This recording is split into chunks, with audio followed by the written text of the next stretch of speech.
Hello everyone. आप सबका हमारे चैनल ब्रेन क्लासेस में स्वागत है। अपन पढ़ रहे हैं किडनी के बारे में, किडनी के फंक्शंस के बारे में। आज अपन पढ़ेंगे किडनी के फंक्शन सेलेक्टिव रीअब्जॉर्प्शन के बारे में। अपन ने लास्ट क्लास में देखा कि किडनी के कौन कौन से फंक्शन होते हैं, जिसके अंदर अपन ने स्पेशली पढ़ा था किडनी के यूरिन फॉर्मेशन के अंदर। ठीक है, कि किडनी के यूरिन फॉर्मेशन के बारे में अपन पढ़ रहे हैं।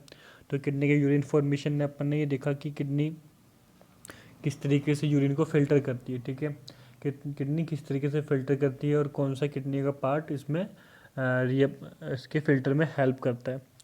जो किडनी का ग्लोमेरुलस पार्ट था, इसके फिल्ट्रेशन में हेल्प कर रहा था। तो अपन इसके बारे में पढ़ चुके थे कि फिल्ट्रेशन कैसे होता है, कितना प्रेशर लगता है ग्लोमेरुलस पे जब जाके फिल्ट्रेशन होता है, और कौन कौन सी सब्सटेंस सब फिल्ट्रेशन में इंक्लूड होते हैं। ये सब अपन ने लास्ट क्लास के अंदर देखा।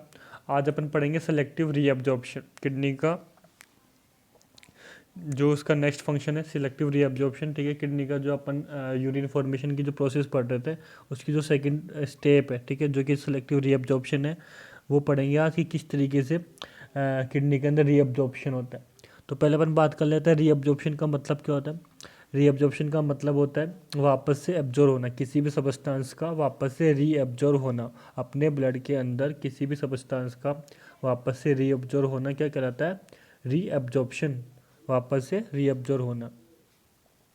तो सेलेक्टिव रीअब्जॉर्प्शन में क्या होता है, जो किडनी का जो नेफ्रॉन है, ठीक है, जिसके अंदर यूरिन बनता है, अपन को सबको पता है किडनी के नेफ्रॉन के अंदर यूरिन बनता है। इसी के अंदर पूरा का पूरा एस्किरेशन भी यहीं से होता है। तो जो रीअब्जॉर्प्शन होगा वो भी नेफ्रॉन के अंदर ही होता है। जो नेफ्रॉन के जो ट्यूब्यूल्स होते हैं, PCT, DCT, loop of Henle collecting tubules, यहीं पे रीअब्जॉर्प्शन होता है। ओके, तो जो reabsorption of substance based upon body need is called selective reabsorption.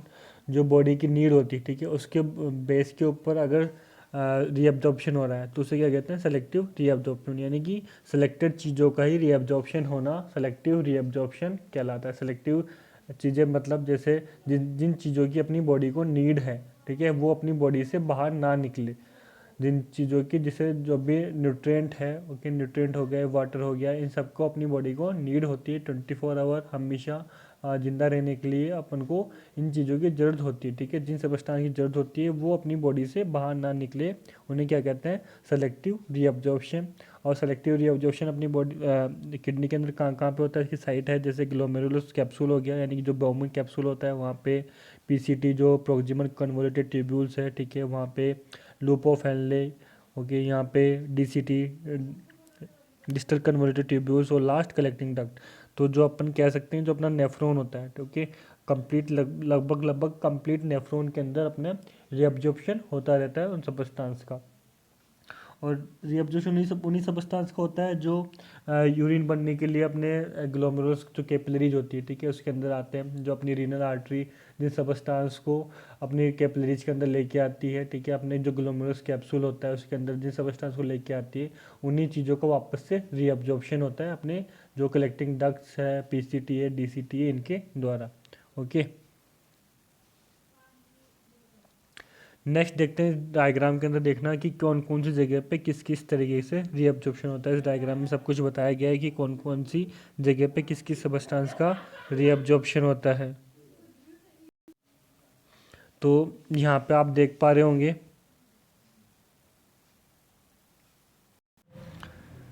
जो ये पीसीटी वाला पोर्शन है, ठीक है, ये यहाँ पे पीसीटी है, ठीक है, ये अपना कौन सा पोर्शन है? ये अपना पीसीटी एरिया है, ठीक है।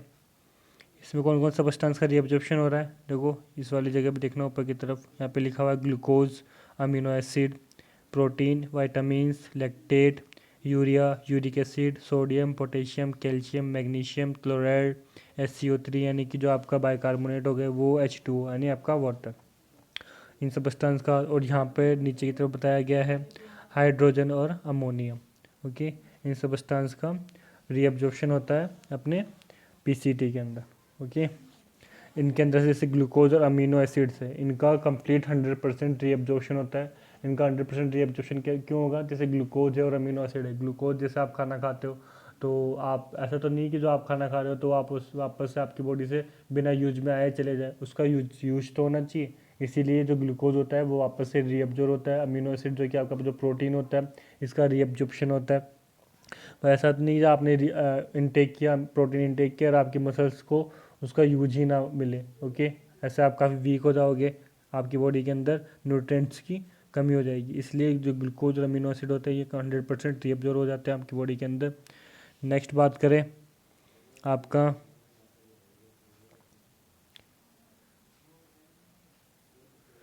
डीसीटी के बारे में, सॉरी पहले बात करते हैं लूप ऑफ हेनले के बारे में। तो ये वाला पोर्शन है, ठीक है, ये वाला पोर्शन ये कौन सा है, लूप ऑफ हेनले। इसके अंदर किस किस सब्सटेंस का रीअब्जॉर्प्शन होता है।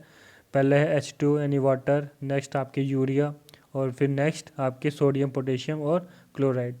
जो आपका डिसेंडिंग लूप है वहाँ पे H2O का, और फिर असेंडिंग में सोडियम पोटेशियम और क्लोराइड का, इन सब का यहाँ पे रीअब्जॉर्प्शन होता है।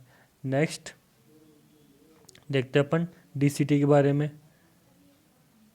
ये आपका डीसीटी वाला पोर्शन है, कौन सा पोर्शन है, डीसीटी। ओके, ये आपके इस तरफ वाला। ओके, यहाँ पे कौन कौन से सोडियम, इस जगह पे सोडियम, क्लोराइड, SCO3 यानी कि बाइकार्बोनेट और H2O, यहाँ पे इन सब का रीअब्जॉर्प्शन होता है। नेक्स्ट देखते हैं अपन यहाँ पे लास्ट में कलेक्टिंग डक्ट।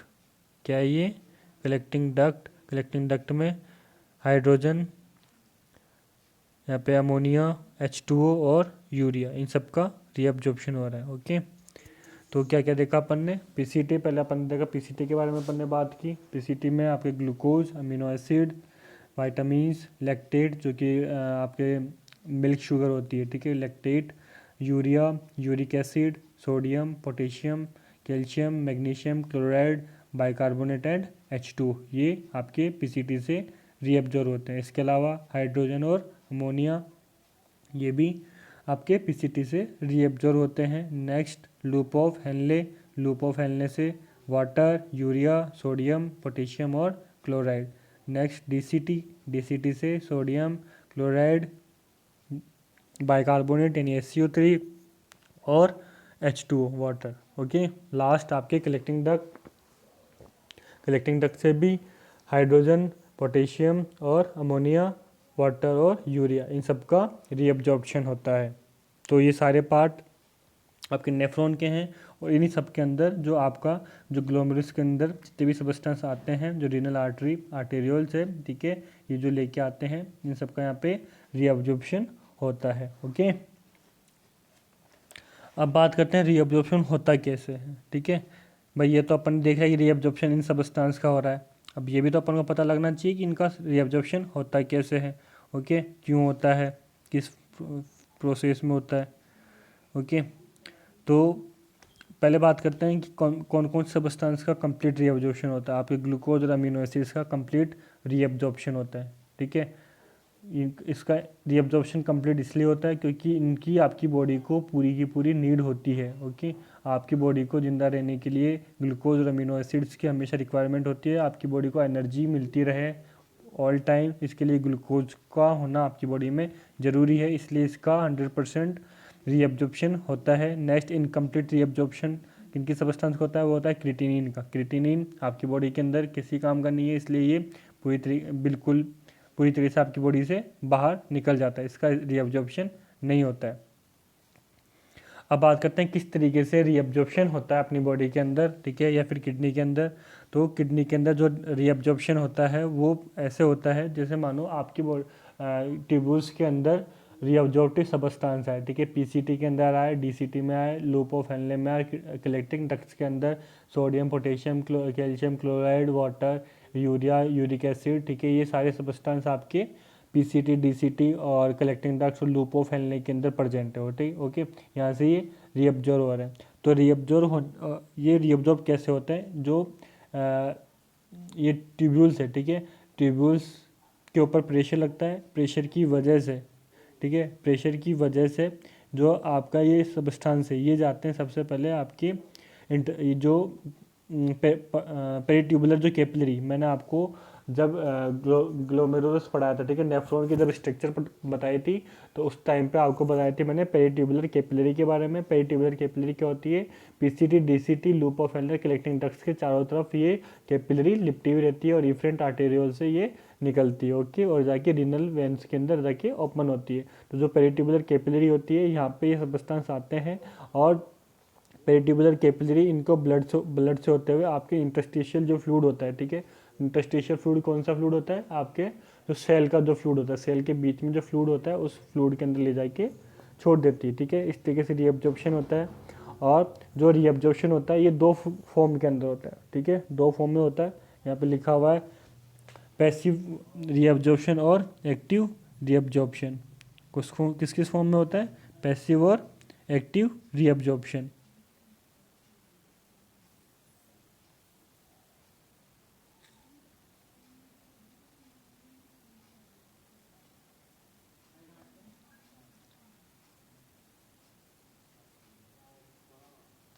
तो पहले बात करते हैं अपन पैसिव रीअब्जॉर्प्शन के बारे में। पैसिव रीअब्जॉर्प्शन कौन सा होता है? पैसिव रीअब्जॉर्प्शन वो रीअब्जॉर्प्शन होता है जिसके अंदर इसको एनर्जी की ज़रूरत ना पड़े, सबस्टांस को रीअब्जॉर्ब होने के लिए एनर्जी की ज़रूरत ना पड़े। वो रीअब्जॉर्प्शन कौन सा होता है? पैसिव रीअब्जॉर्प्शन, ठीक है। तो ये इसके अंदर कौन कौन से सबस्टेंस आते हैं? Water and urea. नेक्स्ट जो रीअब्जॉर्प्शन है वो है एक्टिव रीअब्जॉर्प्शन। एक्टिव रीअब्जॉर्प्शन में क्या होता है? एक्टिव रीअब्जॉर्प्शन वो रीअब्जॉर्प्शन होता है जिसके अंदर एनर्जी की जरूरत पड़े। वो कौन सा है? आपके अमीनो एसिड, ओके, ठीक है। ये यहाँ पे क्या है आपका? पैसिव रीअब्जॉर्प्शन और यहाँ पे एक्टिव रीअब्जॉर्प्शन। पैसिव रीअब्जॉर्प्शन क्या होता है? वह रीअब्जॉर्प्शन जिसके अंदर एनर्जी की जरूरत पड़े, वो होता है आपके पैसिव रीअब्जॉर्प्शन। आपने पढ़ा भी होगा passive transportation and active transportation, तो ये उसी तरीके की प्रोसेस होती है। तो पैसिव रीअब्जॉर्प्शन में एनर्जी की जरूरत नहीं होती है और इसके अंदर वाटर एंड यूरिया का रीअब्जॉर्प्शन होता है। और जो एक्टिव रीअब्जॉर्प्शन होता है उसके अंदर क्या होता है? एनर्जी की जरूरत होती है और इसमें ग्लूकोज और अमीनो एसिड रीअब्जॉर्ब होते हैं। तो अपन ने क्या पढ़ा इसके अंदर कि जो रीअब्जॉर्प्शन कैसे होता है, रीअब्जॉर्प्शन की जो प्रोसेस होती है वो किस तरीके से होती है। जो रीअब्जॉर्प्टिव सब्सटेंस होते हैं वो पहले आपके पेरिट्यूबुलर कैपिलरीज में जाते हैं, ट्यूब्यूल से, ठीक है, पेरिट्यूबुलर कैपिलरीज से वो ब्लड में, ठीक है, ब्लड से आपके कहाँ जाते हैं? इंटरस्टिशियल फ्लूइड के अंदर, ठीक है। इस तरीके से रीअब्जॉर्प्शन होता है। और रीअब्जॉर्प्शन के लिए दो तरीके की प्रोसेस होती है, एक्टिव रीअब्जॉर्प्शन और पैसिव रीअब्जॉर्प्शन। पैसिव रीअब्जॉर्प्शन में क्या होता है कि पैसिव रीअब्जॉर्प्शन में एनर्जी की ज़रूरत नहीं होती है, इसमें वाटर एंड यूरिया का रीअब्जॉर्प्शन होता है। और जो एक्टिव रीअब्जॉर्प्शन होता है उसमें एनर्जी की ज़रूरत होती है, इसमें ग्लूकोज और अमीनो एसिड का रीअब्जॉर्प्शन होता है। क्योंकि जो इनके जो पार्टिकल जो साइज़ होती है, ठीक है, ग्लूकोज और अमीनो की जो पार्टिकल साइज़ है वो काफ़ी ज़्यादा होती है, इसलिए इनको एनर्जी की ज़रूरत होती है। और पैसिव के अंदर वाटर यूरिया की जो पार्टिकल साइज होती है वो काफ़ी कम होती है, इसलिए ये इजीली रीअब्जॉर्ब हो जाते हैं और इनको एनर्जी की ज़रूरत नहीं होती है, ओके। नेक्स्ट बात करते हैं अपन इसकी, अगर जो अपनी किडनी होती है, ठीक है, जो किडनी होती है इसकी जो मैक्सिमम कैपेसिटी होती है रीअब्जॉर्प्शन की, उस कैपेसिटी को हम बोलते हैं ट्रांसपोर्ट मैक्सिमस या फिर रीनल थ्रेशोल्ड। क्या बोलते हैं? देखो यहाँ पे लिखा हुआ है रीनल थ्रेशोल्ड और ट्रांसपोर्ट मैक्सिमम, ओके। ये कैपेसिटी क्या होती है? रीनल थ्रेशोल्ड क्या होता है? रीनल थ्रेशोल्ड वो प्रोसेस होती है, ठीक है, जिसके अंदर किडनी अपनी मैक्सिमम कैपेसिटी लेवल तक रीअब्जॉर्ब करे किसी भी सब्सटेंस को। तो उसे क्या कहते हैं अपन? रीनल थ्रेशोल्ड या फिर ट्रांसपोर्ट मैक्सिमम, ओके। यानी कि मैक्सिमम कैपेसिटी तक अपनी किडनी किसी भी सब्सटेंस को रीअब्जॉर्ब कर रही है, तो उससे क्या कहते हैं अपन? Renal threshold. एग्जाम्पल के लिए यहाँ पे ग्लूकोज का एग्जाम्पल लिया गया है। देखो वैसे अपनी ब्लड के अंदर ग्लूकोज का लेवल जो नॉर्मल होता है वो होता है 70 to 110 mg पर डेसीलीटर, ठीक है, 70 to 110 mg पर डेसीलीटर। डेसीलीटर का मतलब 100 ml, ओके। तो जो ये नॉर्मल लेवल होता है, अगर किसी कंडीशन के अंदर इसका लेवल किसी भी कंडीशन में बढ़ जाए, ठीक है, जैसे 160 mg पर डेसीलीटर हो गया, तो क्या होगा? ये अपने यूरिन के अंदर दिखने लगेगा 170 to 110 तक। तो ये ट्रांसपोर्ट मैक्सिमस तक के लेवल पर है, ठीक है। और अगर ये इसका लेवल ज़्यादा हो जाता है, ठीक है, 160 लेवल 160 mg पर डेसीलीटर हो जाता है, तो जो अपना ग्लूकोज है वो यूरिन में दिखने लगेगा, यानी कि यूरिन से पास आउट होने लगेगा और अपने जो ट्यूब्यूल्स है, किडनी जो ट्यूब्यूल्स है, पीसीटी डीसीटी है, ठीक है, इनके अंदर ये डीसीटी नहीं, ओनली पीसीटी के अंदर ये रीअब्जॉर्व होता है, तो पीसीटी के अंदर ये एब्जॉर्व नहीं होगा और यूरिन से पास आउट होगा। और इस कंडीशन को अपन बोलते हैं ग्लाइकोसूरिया, या फिर यहाँ पे glycosuria renal threshold for glucose. Glycosuria का मतलब होता है ग्लूकोज इन यूरिन, ठीक है, समझ आया। अगर जैसे नॉर्मली क्या बात करें अपन रीनल थ्रेशोल्ड के बारे में, रीनल थ्रेशोल्ड क्या होता है, किडनी की मैक्सिमम कैपेसिटी, एग्जांपल यहाँ पे ग्लूकोज का लिया गया है। ग्लूकोज का जो नॉर्मल अपने ब्लड में लेवल होता है वो होता है 70 to 110 mg पर डेसीलीटर, ठीक है। यानी कि ग्लूकोज अपने, जैसे मान लो ग्लूकोज अपने नेफ्रॉन के अंदर आया, नेफ्रॉन के कौन से पीसीटी पार्ट के अंदर आया, अगर वो वहाँ पर रीअब्जॉर्व होकर वापस अपने ब्लड के अंदर जा रहा है, ठीक है, तो ये नॉर्मल कंडीशन में है। अगर किसी भी वजह से अगर ब्लड के अंदर ग्लूकोज का लेवल बढ़ गया है, किसी भी कंडीशन में ब्लड में ग्लूकोज का लेवल बढ़ गया है, तो ब्लड उसे अपनी बॉडी से अपने बाहर निकालेगा। तो जो ब्लड बाहर निकलेगा अपनी बॉडी से, जो बाहर निकलेगा उसे क्या कहते हैं अपन, ग्लाइकोसूरिया। ये कब होता है, जब उसका लेवल 160 mg पर डेसीलीटर हो जाता है अपने यूरिन के अंदर और अपने यूरिन से ये बाहर निकलता है। इस कंडीशन को अपन बोलते हैं ग्लाइकोसूरिया या फिर renal threshold for glucose. Glycosuria का मतलब क्या होता है, glucose in urine, okay. Next बात करते हैं अपन जो अपना सेलेक्टिव रीअब्जॉर्प्शन होता है। जो अपना रीअब्जॉर्प्शन होता है ये किसी किसी फैक्टर्स की वजह से अफेक्ट भी होता है, ठीक है। कुछ जो फैक्टर्स होते हैं इसके लिए कुछ हार्मोन्स रेस्पॉन्सिबल होते हैं अपनी बॉडी के अंदर। तो ये हार्मोन्स कौन कौन से हैं या फिर ये फैक्टर कौन कौन से हैं जिनकी वजह से अपना रीअब्जॉर्प्शन अफेक्ट होता है, इनके बारे में देख लेते हैं। टोटल 4 तरीके के हार्मोन्स अपनी बॉडी के अंदर रीअब्जॉर्प्शन को इन्फ्लुएंस करते हैं, ठीक है। या फिर ये कह सकते हैं कि इन हार्मोन्स की वजह से अपनी बॉडी के अंदर रीअब्जॉर्प्शन कम या फिर ज़्यादा होता है, ओके। जो ये चारों हार्मोन्स हैं जिनके बारे में अपन पढ़ने वाले हैं, चारों हार्मोन इस चीज़ में हेल्प करते हैं कि रीअब्जॉर्प्शन कम होना चाहिए या फिर ज़्यादा होना चाहिए, किस सब्सटेंस का रीअब्जॉर्प्शन कहाँ पे होना चाहिए और किस सब्सटेंस का एब्जॉर्प्शन कहाँ नहीं होना चाहिए, ओके। तो पहले अपन चारों हार्मोन कौन कौन से हैं। पहला हार्मोन है parathyroid hormone, second anti diuretic hormone, third है एल्डोस्टेरोन हार्मोन और फोर्थ है एट्रियल नाइट्रोयूरेटिक पेप्टाइड हार्मोन।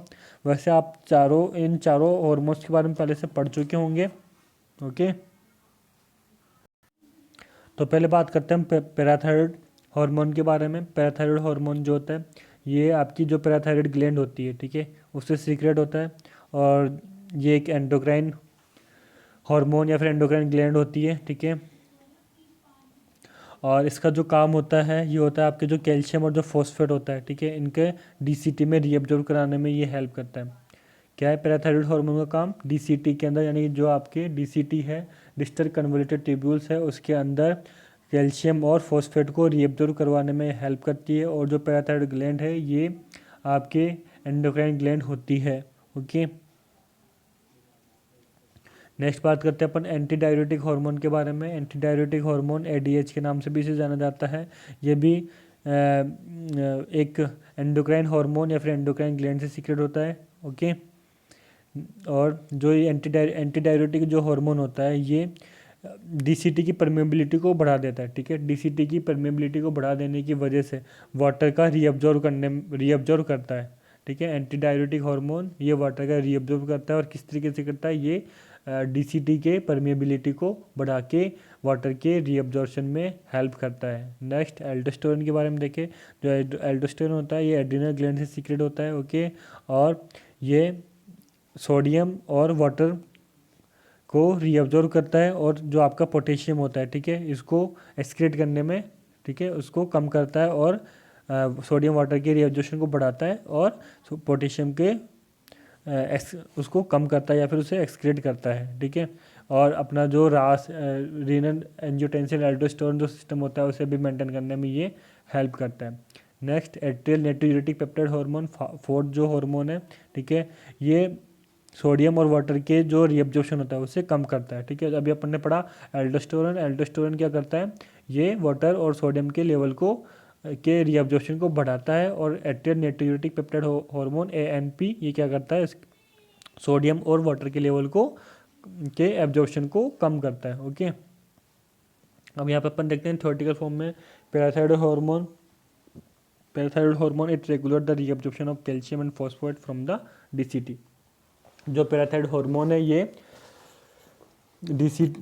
DCT से कैल्शियम और फॉस्फेट को रीअब्जॉर्ब करता है। ओके, नेक्स्ट एंटीडायरेटिक हार्मोन ये DCT के परमेबिलिटी को बढ़ा के वाटर के रीअब्जॉर्प्शन को बढ़ाता है। Okay, next aldosterone hormone it increase the reabsorption of sodium and water and excretion of potassium. Sodium water के रीअब्जॉर्प्शन को बढ़ाता है और पोटेशियम को एक्सक्रीट करता है। नेक्स्ट एट्रियल नाइट्रोयूरेटिक पेप्टाइड हार्मोन, तो ये हार्मोन होता है decrease reabsorption of sodium and water from the PCT and collecting duct. ये सोडियम और वाटर के लेवल को कम के रीअब्जॉर्प्शन को कम करता है और कलेक्ट, ठीक है। तो इस तरीके से अपना सेलेक्टिव रीअब्जॉर्प्शन कंप्लीट होता है। सेलेक्टिव रीअब्जॉर्प्शन क्या होता है कि जो सब्सटेंस जिनको अपनी बॉडी को नीड होती है, ठीक है, वो सब्सटेंस वापस से रीअब्जॉर्ब हो जाते हैं। इस तरीके से अपनी बॉडी के अंदर रीअब्जॉर्प्शन होता है। PCT, DCT, कलेक्टिंग डक्ट और लूप ऑफ हेनले के अंदर इनका रीअब्जॉर्प्शन होता है। पैसिव रीअब्जॉर्प्शन और एक्टिव रीअब्जॉर्प्शन प्रोसेस के द्वारा ये रीअब्जॉर्प्शन प्रोसेस कंप्लीट होती है। Okay, thank you for watching the video.